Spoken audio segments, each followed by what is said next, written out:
FG Gaming Mizo kan lo let le AOV guide kam nimin lama kan da maro chu I an request ve nok nok chu ti rol chunin kan video da kha he da kar som ni chungin mi pathum chen an view wangin AOV chu guide kan da tori lawang viewer sam lo chu om ziom lo MLBB an ben don nai ni om taka hriat na oma ni som ni le pahni July ni som ni le pahni hun chung hin I tuna app san ben me ka ta hianin I engen ni an insoifia na timayang anga kha I sarkara thelu turin notification an chua ni somni pani nulama malama sapit lo zong chu an app se hi an ben hlen dona amara chu ni somni pani ma ala submit ho kha chu an review le dona committee shan te po an ding to ni om takin kan ria chumi awang chuanin kan hriat angin hemi ML game a hi an headquarters and main base a hi Malaysia omania chumi awang chuanin Tencent game kan tingsi PUBG te po hi China an base ani laya an ben si lova MLBB anon ben kher laya kha soifia na thatak an nei ati kha chu kan traffic ani chumi awang chuanin khang an soifia na te po kha a legit in engen ni man tlak tura te po ngai taila an ben thuai mo an ben UNBAN an ben thuai tura ngai taila a tha ome tichon VPN mangin tun huna hian kan la khela I VPN download tura om chuan man tura siam ani maya chumi awang chuanin a hlo om zong le a thalo zonga in awareness impact ka thil tu ber po ani chuang lem lo ani tangkaya kan lo man theina tura ta na VPN te po download tura om zela tro chuan chuan khele tun huna hianin Chang'e kan soi phat dona Chang'e hi burst machine kan build tanga ama hian movement speed an that ema wangin magic power magic penetration le magic worship kan lamayang tichona hero lut ngal mop meng ale tichon Chang'e hian in I sprint flicker flame shot purify mang thei veka flame shot chikan lari mayanga tuna tan chon CD telo niam bokamo chuan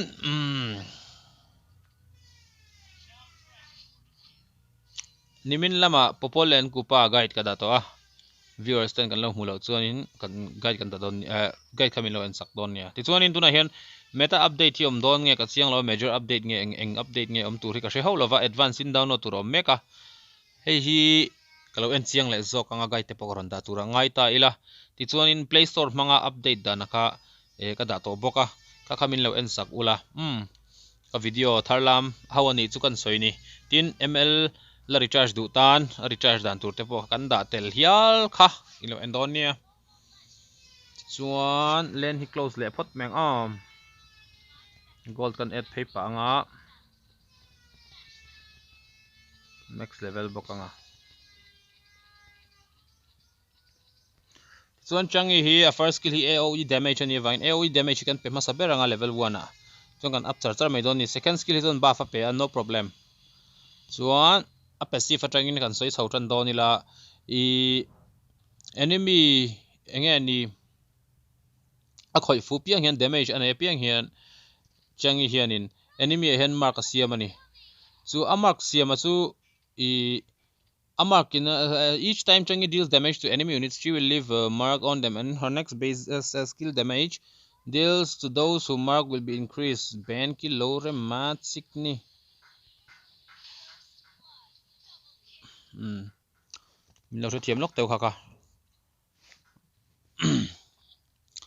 ale a skill sa enemy khoi fu hianin mark asiama chu a mark siama chuanin a skill sa a khoi le che hianin anabi ke mem ta ni chu ti chuanin chu a passive vania tian a first skill a chon AOE damage ania energy wave fi a mazong in a ball a thlo pheita chu enemy hi at an tlan lai te timuang ta ti chuanin hai kan muang hian ti hian pali hi mazong in a center mazong a tin lem lawa I man top chuanin ama hian in ti hian sorry enemy nom wang ni mo remove bot le photanga no CD da le photila enemy nam lo chon ti hian asir zong ten akap topa hian enemy hi azong ve thei deuh rewa grass sunga nom lai te hi mo I vision an mu khelo pon a thei chiang em ti kha kan proof lok teang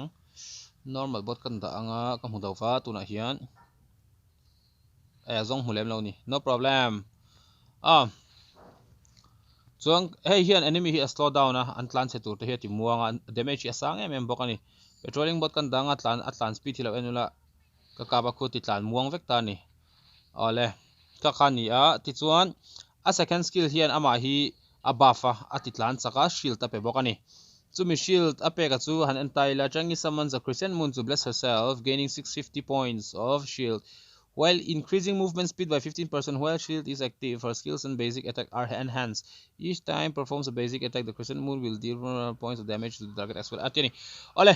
Second skill man hian tian ama hi atitlan saka. 15% in movement speed a pair. Shield a pe box ya. Khu shield khu awam lai chuan I basic attack hian in damage an itel magic damage an itel dona. Tuna khon unlock ila 222 khu a basic damage chu nia mase a shield ta omlai ni wangin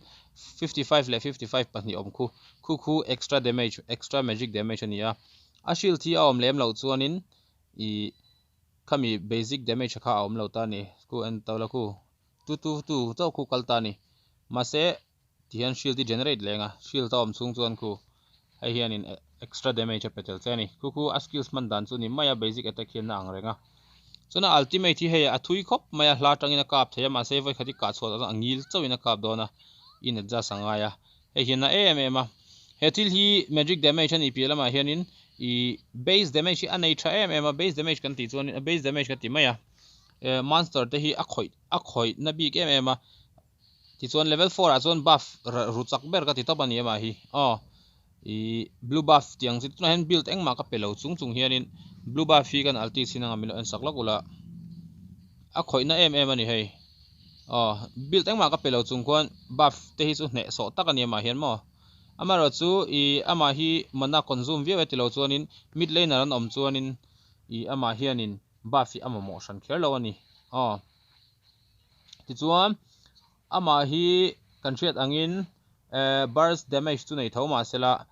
I tia build hi a that dan om ta ni lightning tran kian sorry boot ka pe hleinem movement ta hianin demon shoe pela ti chuanin lightning tran kian chun zomila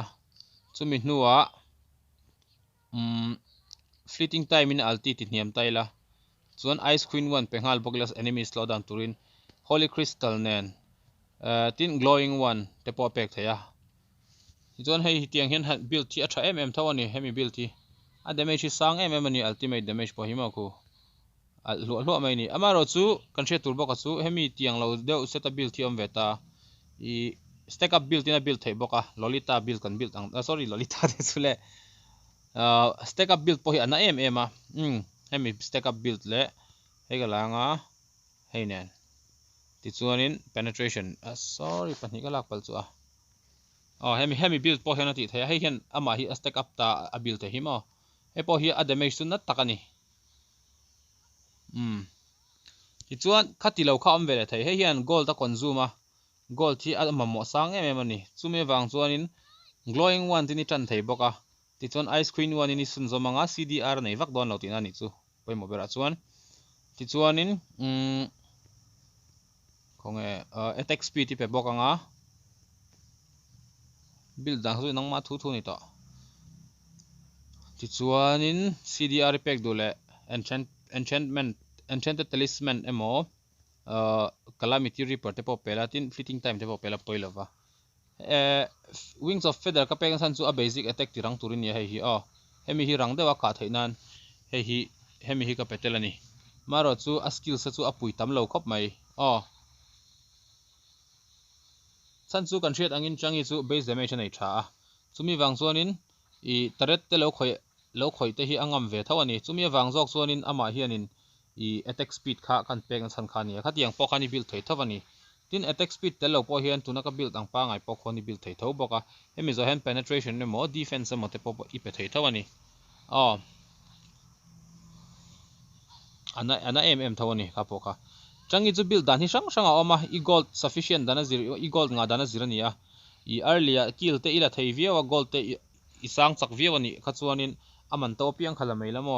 atira te chuan lightning tran kian te pon han tran keu meila he hian ti chuan hemi build hian pathum na fleeting time te pola la ti chuan ve sai du zon he poila le mai nga chon core damage a holy crystal pele la chiang po khana build thei thawani stack up khelo pan mo build dan hi tamani ku khwan 23k light damage ane ani alti vai khat khan na khop mai kha zong te kha I Chang'e build basic guide ta chon ni mai sela a tha ome ti chuan hei bak hi video voina ka da bel le tho tura nga yang